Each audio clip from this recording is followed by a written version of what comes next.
আমার সামনে এখন একটা ইউপিএস দেখতে পাচ্ছেন। তো অনেকেই প্রশ্ন করেন যে সোলারের সাথে আপনারা আইপিএস নেবেন নাকি সোলারের সাথে আপনারা ইউপিএস নেবেন। যে জায়গায় একটা আইপিএস কিনতে গেলে প্রায় 9 থেকে 10 হাজার টাকা লাগে, অন্যদিকে আপনি যদি একটা ইউপিএস কিনেন তাহলে আপনার 800 থেকে 1000 টাকার মধ্যেই হয়ে যায়। এজন্য অনেকেই বাজেট কমানোর জন্য একটা ইউপিএস নেন, এবং ইউপিএস এর যে ট্রান্সফরমার আছে সেটা অনেক হিট হয়, যার জন্য একটা কুলিং ফ্যান লাগানো হয়। তো আজকের ভিডিওতে আমি আপনাদেরকে জানাবো যে আপনারা সোলারের সাথে যারা এসি কোনো কিছু ইউজ করতে চান, এসি লোড ইউজ করতে চান, তো তাদের জন্য আসলে ইউপিএস ভালো হবে নাকি এই আইপিএস ভালো হবে। আপনারা এরকম আইপিএস অনায়াসেই অনলাইনে পেয়ে যাবেন, বা আপনারা যদি ইউজড কোনো আইপিএস পান তাহলে সেটাও দেখতে পারেন। তো 5-6 হাজার টাকার মধ্যে আশা করা যায় একটা আইপিএস পেয়ে যাবেন। তো এখন প্রশ্ন হচ্ছে আসলে ইউপিএস এবং আইপিএস দুইটার মধ্যে পার্থক্য কি, বা কোনটার নিলে ভালো হবে। প্রথমত আসি, আপনারা এখানে যে ইউপিএসটা দেখতে পাচ্ছেন, এই ইউপিএসটা হচ্ছে 800 ভি একটা ইউপিএস। তো এটা লোড ক্যাপাসিটি হচ্ছে 480 ওয়াটের মতো। এখন প্রশ্ন হচ্ছে এই যে যে একটা আইপিএস আছে এটা 300 ওয়াটের মতো লোড দিতে পারে, এবং এটা হচ্ছে 480 ওয়াট। আর আপনি এরকম টাইপের আইপিএস যদি, এইরকম টাইপের ইউপিএস যদি নেন তাহলে আপনার দাম পড়বে হয়তো 1200 টাকা, 1100-1200 টাকা এরকম আপনি ইউজড কিনতে পারবেন। আর এরকম একটা আইপিএস কিনতে গেলে হয়তো আপনার 5 থেকে 6 হাজার টাকার মতো লাগবে। তা আসলে এখানে মেন পার্থক্য কি? মেন পার্থক্য হচ্ছে এটা শুধুমাত্র কম্পিউটার ইউজ করার জন্য, এবং কম্পিউটার ইউজ করতে গেলে দেখা যাবে আপনি সর্বোচ্চ হয়তো 10-15-20 মিনিট বা আধা ঘন্টার মতো আপনি ইউজ করবেন। আর আপনি যদি সোলারে এসি লোড হিসেবে ইউজ করতে চান তাহলে সব সময় ইউজ করতে হবে।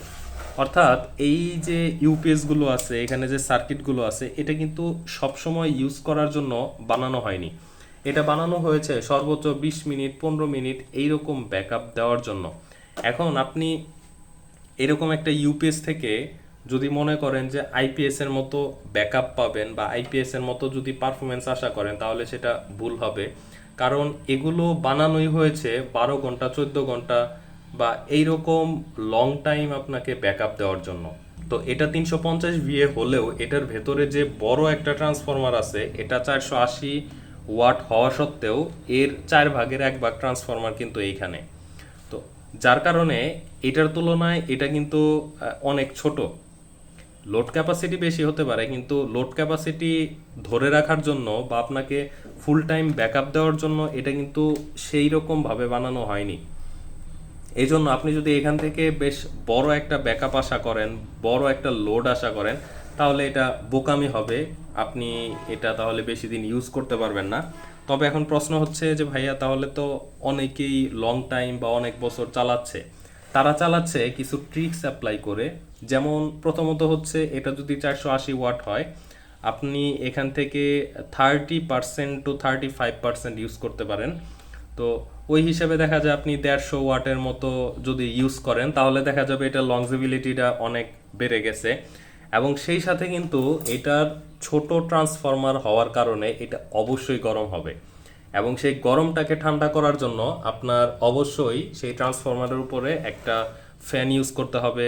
সার্কিটও বেশ ভালো পরিমাণ গরম হয়, সার্কিটটাকে ঠান্ডা করার জন্য ফ্যান ইউজ করতে হবে।